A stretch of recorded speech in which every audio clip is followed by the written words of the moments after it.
All right, so we got Rich Solomon here, and I have Scott Johnson from the Gin Blossoms. That was a great performance. Thank you, Rich. How are you today? We love WCWP. 88.1 FM. 88.1 FM. Rocks, Long Island. It does.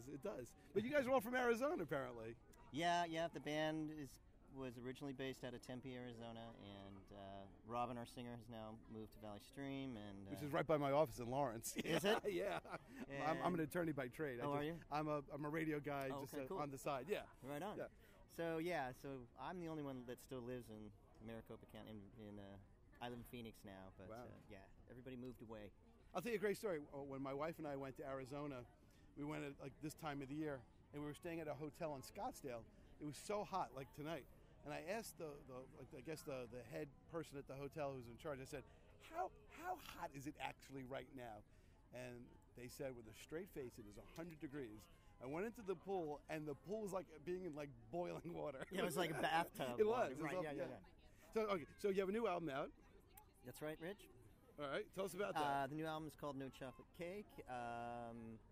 It is available on iTunes, and we've been talking to the NFL. They might use a couple of songs for awesome. The new upcoming season, if it happens. But I think it's going. It'll happen. Is it gonna? I think so.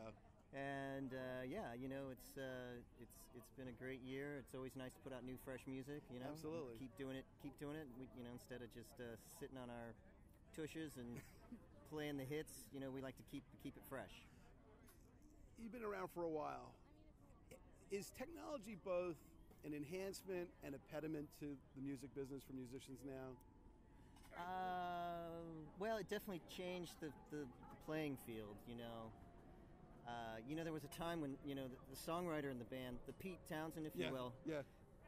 Pete didn't have to do anything. He was making piles of dough.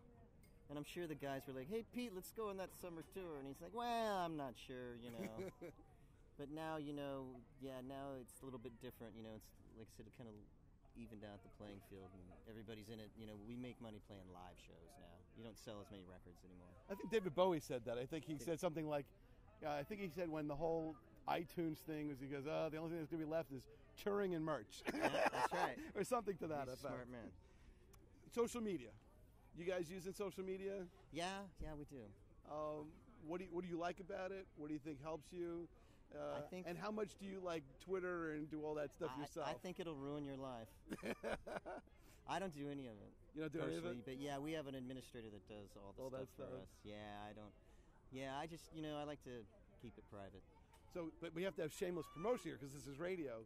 Spindoctors.com and ginblossoms.net. That's right. All right, so that was today's bill. Do you have anything that you're plugging personally, or any side projects or anything that you're doing that you'd like to share with our vast listening audience? I have a band back home called Elvis Before Noon. We just recorded, and we'll see what happens. Maybe something good will happen. The singer is a fantastic guy, and he's a great songwriter, and we'll see what happens. So wait, Elvis Before Noon. Now, Elvis Before Noon. That's a very interesting name. How'd that come about?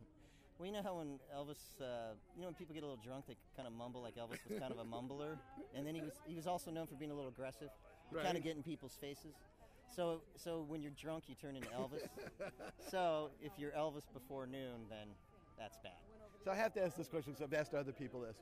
If you were able to meet any rock and roll person from any era, live or dead, that you haven't met yet, who would you want to sit down and just either jam with or talk to? Keith Richards.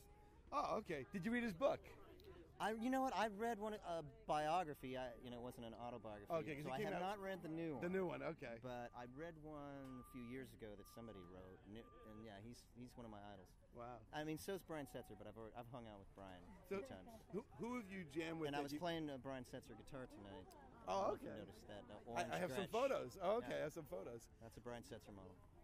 What do you? Awesome show, man. Oh, you want to go? All right. I got it. All right. Great to meet you. One more? No, I was just gonna say Where do you get your inspiration for all your music and maybe some of the riffs and all the things that you all when you're in a creative mode? Where does it all come from? I'm a jazz head. I love jazz music. I always have since I was a little kid. And I'm really good at playing rock and roll, but I really love jazz, and I still study jazz, and I love Ella Fitzgerald. She's such a fantastic singer, just amazing. Tell you, miss her very much. tell you a great quick story because I know you have to go.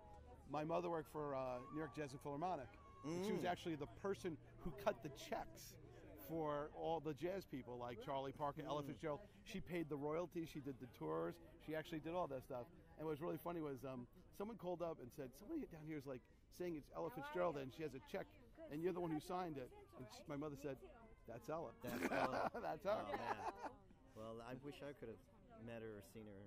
Well, if you want, you can hang out with my mom and you can live vicariously.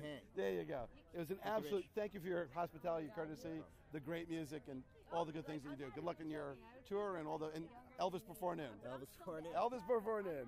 All right, this is Rich Solomon, 88.1 FM from Long Island.